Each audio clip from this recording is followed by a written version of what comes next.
Hey everyone, Erin here from Real Wig Fun. Thanks so much for joining me. So today we're going to take a look at two brand new AMORE styles, and both of them are human hair. So I have Brielle on my head right now, but we're also going to take a look at Thea at the same time. So of the two that we're going to look at, Brielle is longer in total length than Thea, but we'll talk about some of the differences. But I was actually quite surprised at how similar these two styles are. One thing I can tell you is if you are looking for a human hair wig that has low density and it's very lifelike in density and volume, then these are two that you're absolutely gonna wanna check out. Let's start with Brielle, okay? Both of these styles though, however, are ready to wear right out of the box. You don't have to trim the lace, none of that.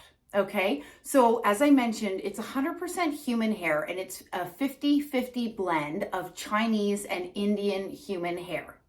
Brielle has a lace front, a full monofilament top. It has silicone strips throughout. It's 100% hand tied and it is an average size cap. I have a 22-inch circumference head and it's fitting me beautifully. I have Brielle in Moonlight blonde, and it's really a blend of two different blondes. You've got a medium blonde and a light ash blonde, and then it is rooted with a brown root. I think the color is really pretty. It's incredibly natural looking. Why don't I go ahead and do a turn so that you can see Brielle on all sides. But first, I'll get up close to the camera so that you can see the hairline on this piece.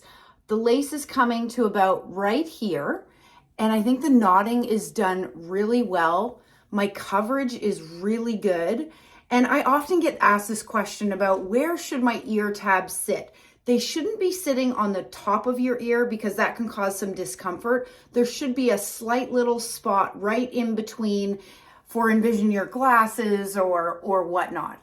I would say the coverage on this piece on my head circumference is really good. Sometimes it's really hard when you're shopping online to be able to gauge the density, right? So to put things into perspective, I have 100% of this hair pulled in the front. So I would say, especially this lower end of the lengths is lighter in density than most human hair wigs that I've tried. Okay, so here is my right side. I'll put it back so that you can see how the fiber lays. Now, I've done nothing to this piece straight out of the box. This is how it came to me, but because it's human hair, I could absolutely curl it. I could straighten it further. I can style it just like we would style our human hair, okay? And then this is the back, my left-hand side, and then back to the front. Here's another good way to measure the density when you're looking at reviewers. And for example, that is all of the hair in a low ponytail. So this is not an unreasonably thick wig at all, which I'm liking because for many of us that are wearing alternative hair, many of us are doing so because we either have thin hair or hair loss. So this amount of hair feels very comfortable to me. So let's talk about the lengths on Brielle, okay? These front sections here are 7 to 8 inches. That's where they range. And that makes sense because my face from hairline to chin is 7 inches, and then my neck is approximately 3.5, okay? The crown, which is measured from here down, is 14 inches. The nape is 13 inches, and then altogether, this wig weighs between 5 and 5.3 ounces. So for a human hair wig, that's pretty light. It's average to light for a piece this long in human hair. Let's go ahead and I will take Brielle off and I'll show you how great this cap is. And as we talk about the cap, I think one thing to remember if you're new to wearing wigs and you're just shopping around and you're figuring out price points and determining your personal budget, one thing to know is that the hair fiber and the cap construction are going to be two of the big drivers that drive price point of a particular wig. So this being a human hair piece, it will be on the higher end versus a fully synthetic piece. There are other incredible cap features on this particular wig that would also affect price point, okay? So this is where you have that full monofilament top, and you do have these silicone strips. This is particularly good if you have full hair loss, because this creates some grip to avoid that wig from moving around. And then you've got the lace front, and then all of this section here, you'll notice there's no wefting on this wig. This is 100% hand tied. And what that means is that each one of these fibers have been attached by hand to this cap. Typically what you'll hear is 100% hand tied caps have, number one, they're very comfortable. Number two, the hair movement is incredibly natural because of the nature of how they are adhered to this cap, okay? And then the stretch, you know what, I haven't even done this. There is a good amount of stretch on this cap, which isn't always the case on 100% hand-tied caps. And then of course, you can see you've got the silicone on the ear tabs. So if you are somebody that does like to use adhesive to adhere your wigs, you could absolutely place this right here. And then you've got an extended nape with these sort of bra strap like adjusters. So I have it right on the furthest point right now.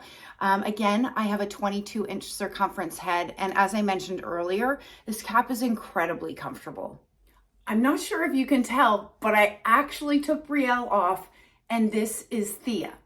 There are a ton of similarities between these two styles, but let me break down the differences, okay? So Thea has a longer fringe in comparison to Brielle. The fringe on this piece, on this particular wig, is 9 inches. If you'll recall, on Brielle, it was between 7 and 8. So this is slightly longer than we saw on Brielle.